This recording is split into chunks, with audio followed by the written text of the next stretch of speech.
తల్లిదండ్రులు ఎంతో మంది మీరు వింటున్నారు ఈ మాట, జాగ్రత్త.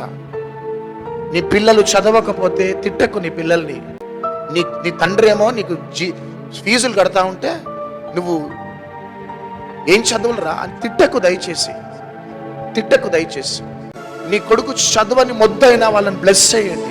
నానా నువ్వు గొప్పవాడు అవుతావు నానా అని బ్లెస్ చేయండి.